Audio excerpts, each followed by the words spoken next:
captain of India, captain of the Royal Challengers Bangalore, and looking most importantly for his maiden title. He's got pretty much every bit of silverware. Can he turn it around this time around? His first step of 3 is going to be to take on a red hot or an orange hot Hyderabad side in that eliminator. Yes, this time it is an eliminator. It's 3 playing 4. Winner takes all in terms of getting to play against Delhi. Loser says goodbye. So it's a very, very tight match indeed.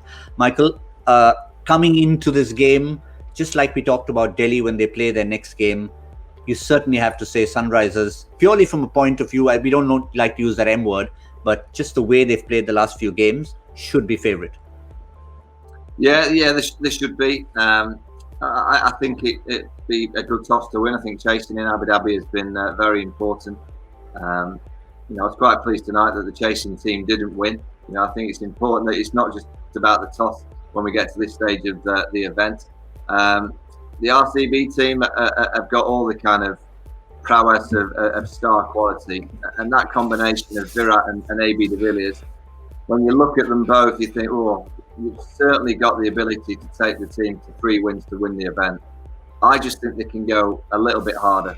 I think they can be braver, and I think Virat can be. I think Virat is an incredible player, activates every ball, but I think he can go sooner. I think the RCB side almost look like they play the first 6 rather than really attack the first 6.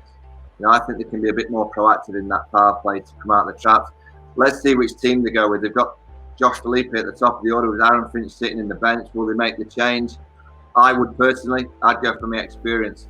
I'd bring in Aaron Finch tomorrow and give him the license to attack those first 6 as hard as he possibly can. Yep, Joy, that's a fair point. We discussed it a couple of games ago, but they stuck with Josh Philippe up there. And, yes, he brings the aggression, but maybe not quite adapting to those conditions. As Michael said, it's the experience that Aaron Finch brings, even though it's not great form. I'll be honest with you. What I'd really like to see is Virat Kohli to open.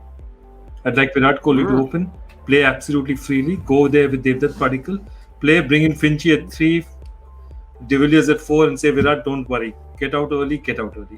But look at what David Warner is doing for his team. Look at what guys are doing for their team. They're leading from the front and they're attacking.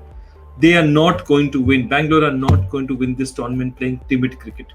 And so far, sadly, they're playing timid cricket in the last. They've suddenly just lost their ability to win matches, and they're not attacking. They're playing. They're waiting for bad balls. If Hardik Pandya waited for bad ball, he wouldn't have a strike rate of 190. You've got to manufacture those. You've got to intimidate the bowlers, and Bangalore is patently not doing that. Those last 4 losses, it's not just the way. It's not just matches they've lost. It's not that somebody scored 200, they scored 190, and they went down all guns firing.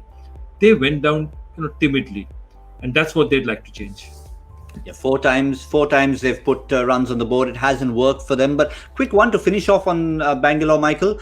If you are suggesting and agreeing that maybe Virat Kohli can open with Devdutt Padikkal, is Moeen Ali an option for you in the middle order?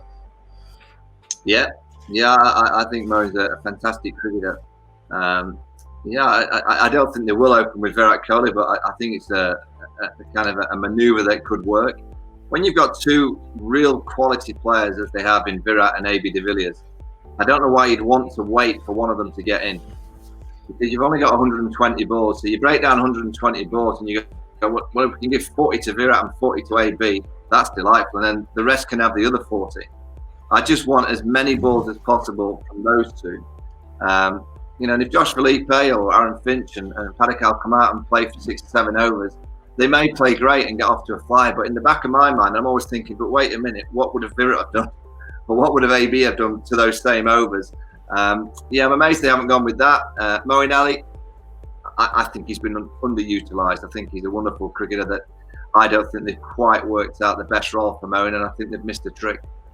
Yeah, fair point there. It could be. I remember earlier editions where he actually came out at the top of the order, gave them something with the bat, and of course, we know he can know what he brings to the table with his off spin. Let's move on to the opposition and try and find out if there's any possible reasons for them to change anything. Throughout the season, it's been all about Johnny Bairstow.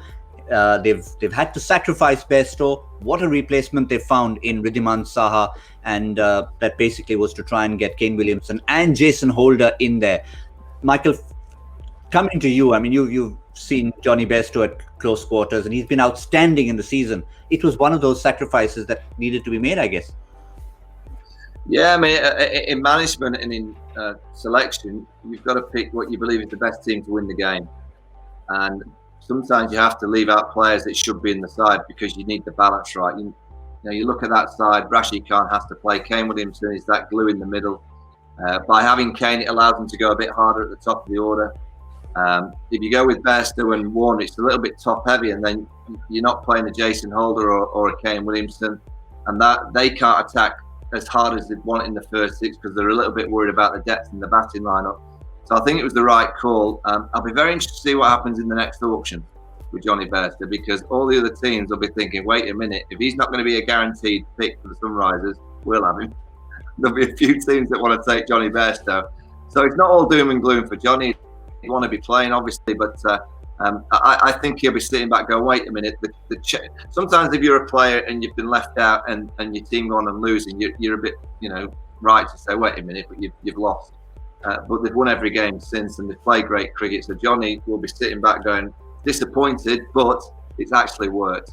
But he'll have his moment again. I have no question about that in the IPL. And yeah, Joe, in a sense, both the replacements for Bairstow, one is the overseas replacement, which was Jason Holder, and he's delivered with bat. Well, not necessarily had to deliver with bat, but mostly with ball in hand. And Wriddhiman Saha, how brilliant has he been? Wriddhiman Saha, absolutely sensational story. And look, everyone knew he was a great keeper. But the fact that, he just batted that well, the first match I think they tried him against was Delhi.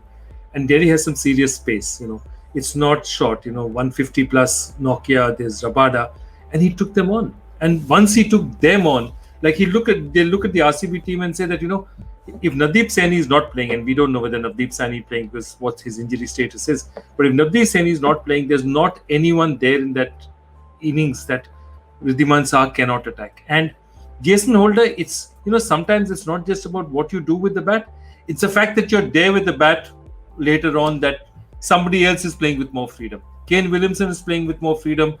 David Warner is playing with more freedom. All these guys are playing with more freedom because Jason Holder is also there in that lineup. And we know he's an asset with bat and ball. That 26 of 10 was something where he finished the game off. So all in all, it promises to be quite an exciting contest. But remember, it'll be a bit of a tense contest because unlike Mumbai versus Delhi today, the loser will not get a second chance. There'll only be 3 teams standing.